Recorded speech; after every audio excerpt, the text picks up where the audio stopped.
Welcome to the Church Sound Podcast, part of the Repurpose Network, where kingdom culture, real life, and technology intersect. I'm your host, Prentiss Thompson, and what we do, we talk to real people, pastors, leaders, engineers, tech people, manufacturers, worship leaders, all about church, technology, and provide solutions for a successful Sunday morning service. You ready? It's time to take a ride. Let's go.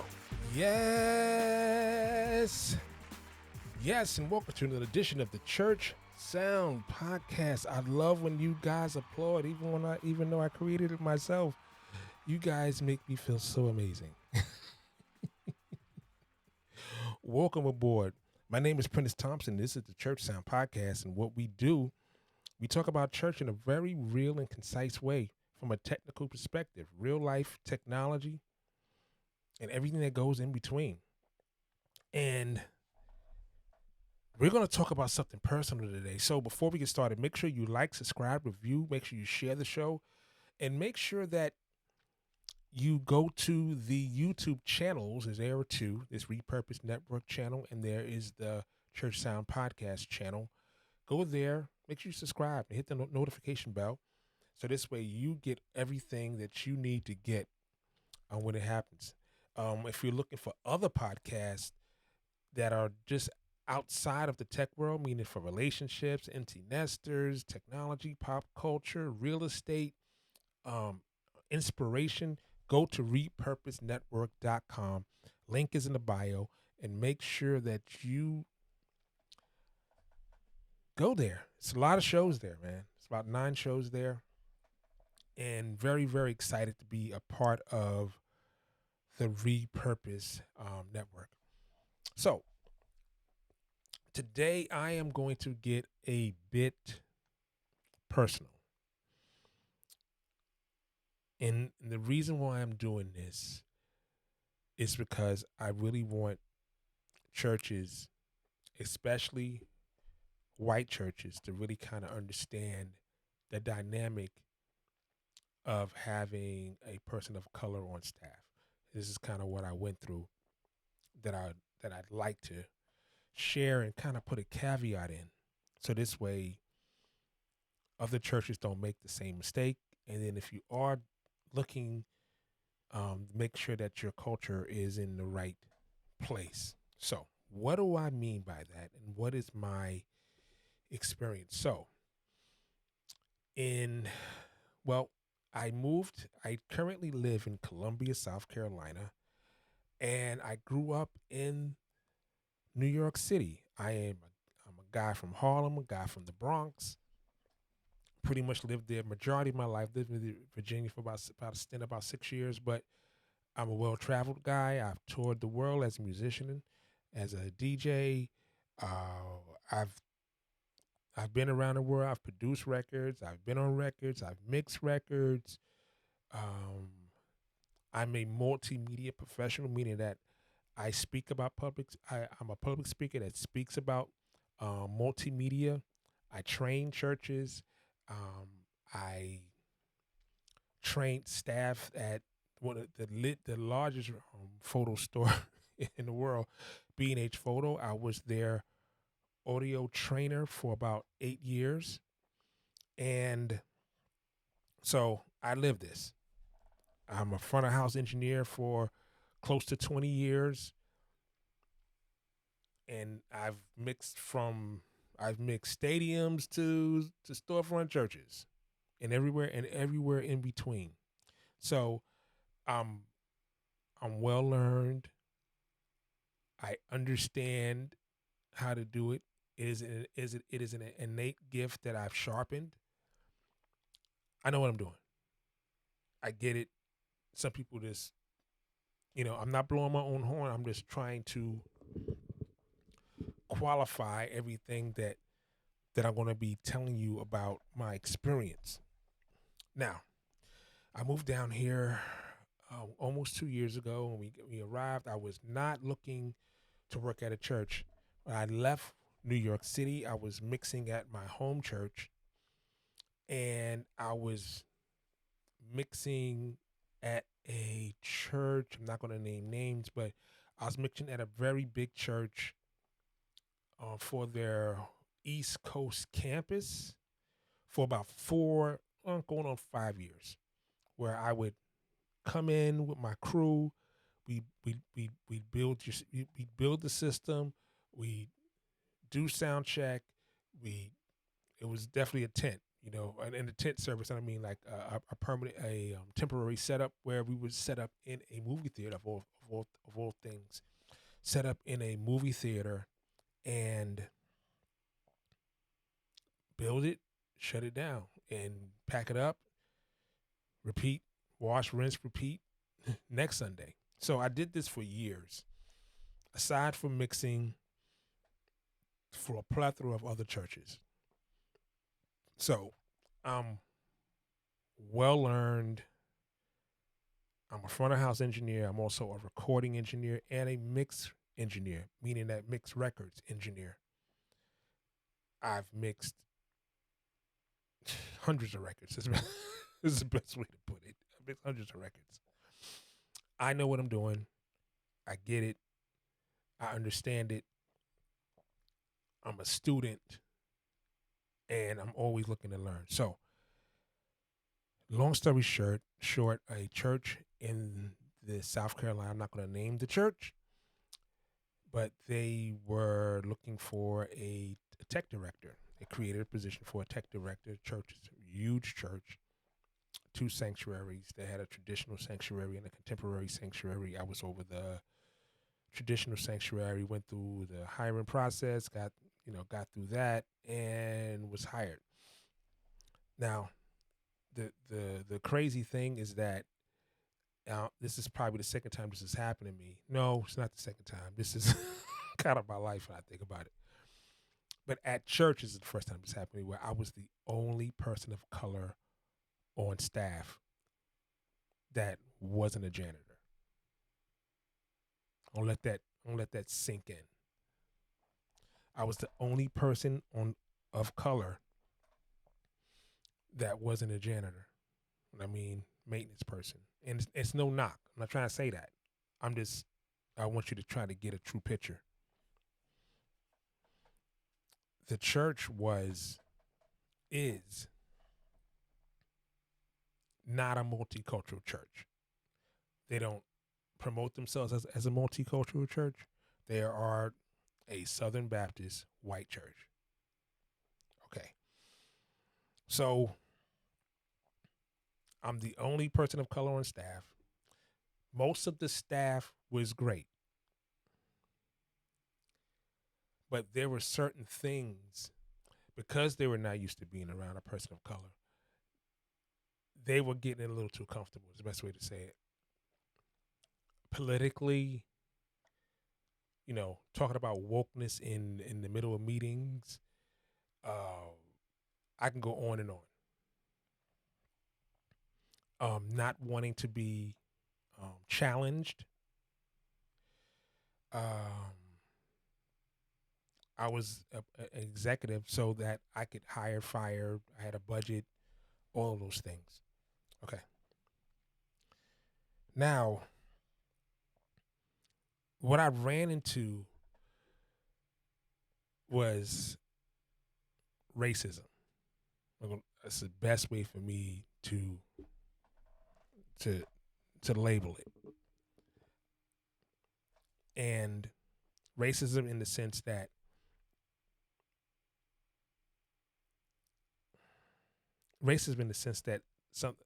some of the parishioners were not used to being around a person of color. Being mistaken for the janitor every week was a thing. Being asked like, well, "What are you doing here?" was kind of a regular. If there was an event that I had to challenge someone on, meaning that this is we can't do this, we can do this, we can't do this, we can do that type of a thing, where I had to, make tough decisions in tight situations, and complaints being told to the pastor and threatened to be fired and all kind of crazy stuff. It got to the point where I hated coming to work. I liked some of the people, but I just didn't know what I was going to deal with. There was no way to navigate it. Um, I ran into situations where I wanted to hire another person of color to kind of be my engineer, my audio engineer, and he had dreads. And the HR person asked me, "Did you think he would cut his dreads?" This is straight, and I had to question. I said, "Do they not do they not know that I'm a brother?" I think the other factor was that I'm from the north, and we operate very very differently than people in the south. So I grew up in a melting pot. You know what I mean? I grew up in a urban environment, but you know, it's a melting pot. It's New York City. This is every day. You see all types of people in your travels. This is nothing new. There were times when I would walk the floor. When I say walk the floor, I mean walk the room, meaning that making sure that the sound was covered, that the screens look good, and anything of that nature. That people would follow me with their eyes the entire time. Not in the sense of, oh, who's that? No, why you here? And we don't trust you, which was normal. Was normal. So I explained this to my boss. I explained all of these things, all of these things to my boss, and the higher ups. No one had a concern about it. No one thought it was even an issue.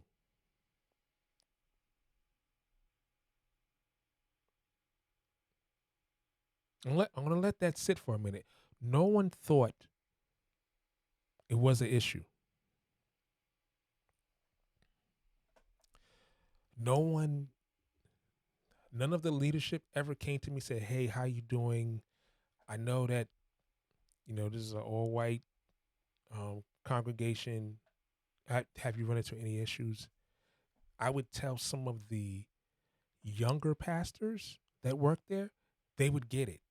They would just be so heartbroken about what I was dealing with on a day to day basis, and like, man, I didn't know, had no idea. It's kind of like I opened their eyes up to some of their racial things that they didn't even know they were doing.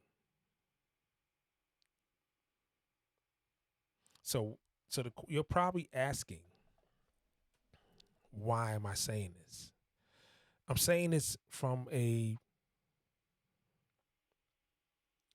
church tech perspective and from a black man in America perspective.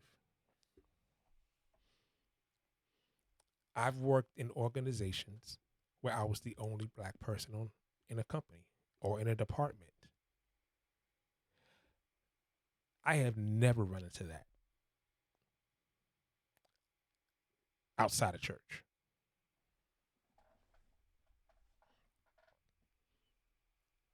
Some tendencies, no, but not straight up. No, I've never run into that outside of church. Inside of this church, which is a great church. I'm not saying it's not a great church. I'm saying that they're not aware and they weren't even curious. That they weren't aware and they weren't even curious. So, long story short, they fired me. Okay. Not for my technical abilities, which is what I was hired for, but because I hurt people's feelings or I said no to people. That's the best way to say it. Creating narrative, you know, and I'm not going to say that I was perfect in the situation because it really upset me. I'm not going to say that I wasn't angry because I was. I was livid. Not about, yeah, I was livid, period. So back to the question. So, Prentiss, why are you telling this to me? Because I want churches to be aware when they bring a person of color into their technical teams that they understand they have to prepare for culture. Your culture has to be set up so that anybody can walk in. We have a culture. It's just not a white culture or a black culture. I'm just speaking across the board. Because in some ways, most of the people were great, but a lot of them weren't even aware that they were being racial unless I pointed it out. The backstabbing, the going behind my back stuff, all that stuff. They're not even aware that they're doing it. They're not even aware they're saying racial things in the company where I'm the only black person in the room. You know, talking about wokeness in the middle of a ministry meeting during a Bible study. During a Bible study.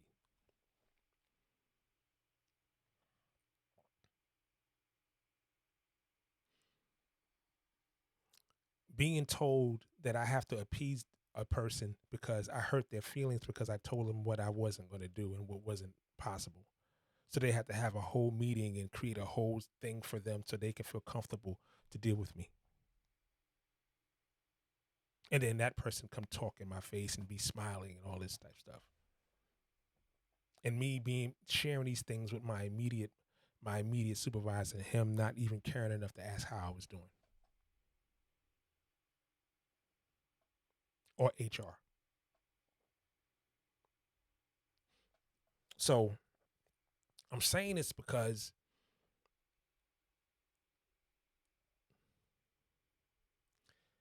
I want churches to be aware. I'm saying this because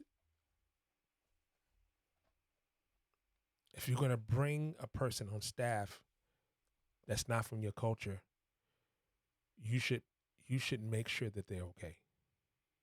You should, and I'd raise these concerns in my interview process when I asked the question. I said, "Listen, is anyone going to have a problem with me? You know, I'm running a whole department, and I'm the only brother on staff, and the entire team is not from my culture. Is anyone going to have a problem with that? Because I have to delegate things." They said no, and that was true. Like the immediate team, amazing. Most of them because they were younger. But like I said, being looked at why you here, why you're at work constantly takes a toll on you. So I know this is a tough topic. I know this is not the comfortable. We're talking about XLR cables and this and that and plugging into the switcher and setting up your camera. No, no, no. We're talking about the human aspect of having a tech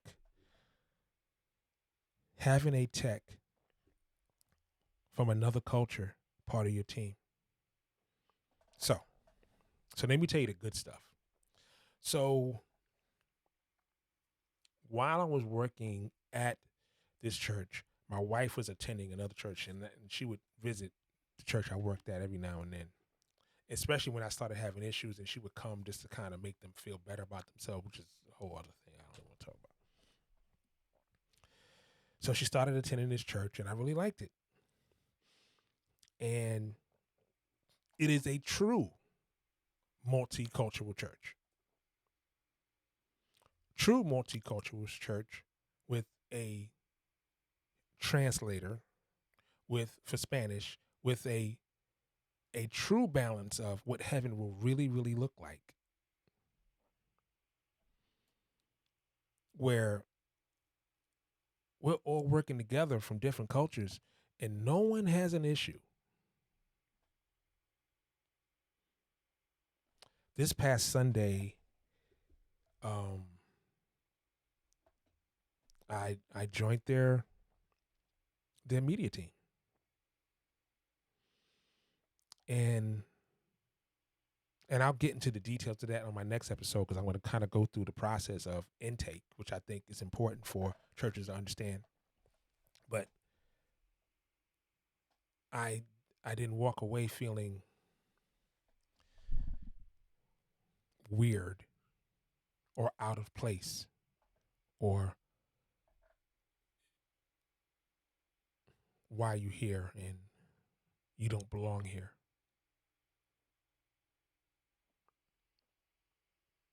So I know this is a tough topic, and I'm hopefully that you will share it with someone that kind of needs to hear it because churches need to understand it. And there are probably some people that are suffering in silence, maybe because they don't want to lose their job.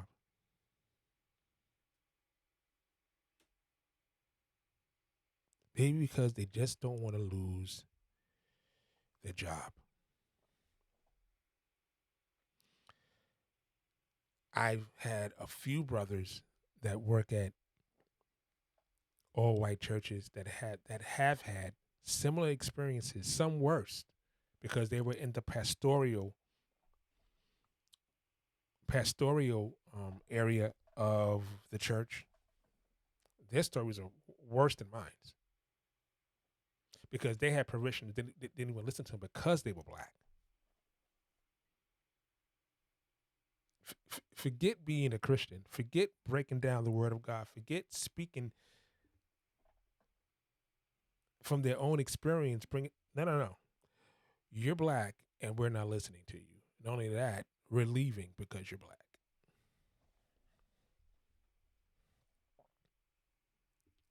So I just want to let people know what's out there. This is what's out there. This is what is out there. This is what's out there. And I want you guys to be aware so that you can prepare your organizations. And I'm going to talk about a organization that did just that I just joined, that did just that. And I'm going to walk you through the steps of intake and how it worked out and what's going on. So, I'll say like I always say, keep God first in everything you do. And I will see you next time on the Church Sound